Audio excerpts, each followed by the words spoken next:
जय माता दी। माता के सातवें स्वरूप कालरात्रि की कथा। माँ दुर्गा जी की सातवीं शक्ति कालरात्रि के नाम से जानी जाती है। उनके शरीर का रंग घने अंधकार की तरह एकदम काला है। सिर के बाल बिखरे हुए हैं।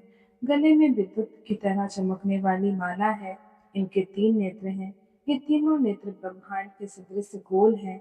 इनके विद्युत के समान चमकीली किरणें निःसृत होती रहती हैं। इनकी नासिका के श्वास प्रभाव से अग्नि की भी भयंकर ज्वालाएं निकलती रहती है।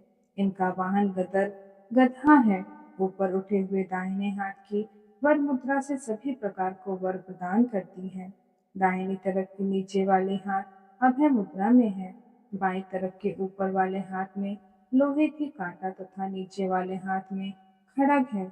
माँ कालरात्रि का स्वरूप देखने में अत्यंत भयानक है, लेकिन ये सदैव शुभ फल भी देने वाली है। इसी कारण इनका एक नाम शुभंकरी भी है। अतः इनसे भक्तों को किसी प्रकार की भयभीत अथवा अलंकृत होने की आवश्यकता नहीं। दुर्गा पूजा के 7वें दिन माँ कालरात्रि की उपासना का विधान है। इस दिन साधक का मन सहस्त्रात्र चक्र के स्थित रहता है। उसके लिए ब्रह्मांड की समस्त सिद्धियों का द्वार खुलने लगता है। इस चक्र में स्थित साधक का मन पूर्णतः माँ कालरात्रि के स्वरूप में अव्यवस्थित रहता है। उनके साक्षात्कार से मिलने वाले पुण्य का भी वह भागी हो जाता है।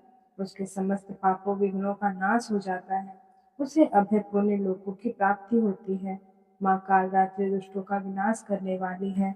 दानव, देवता, राक्षस, भूत, प्रेत आदि इनके स्मरण मात्र से ही भयभीत होकर भाग जाते हैं।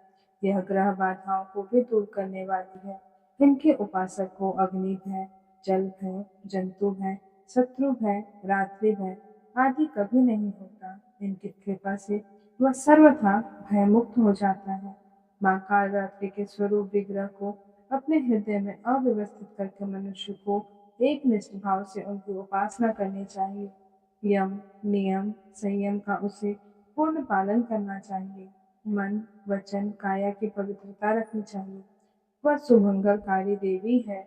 उनकी उपासना से होने वाले शुभों की गणना नहीं की जा सकती। उन्हें निरंतर उनका स्मरण, ध्यान और पूजन करना चाहिए।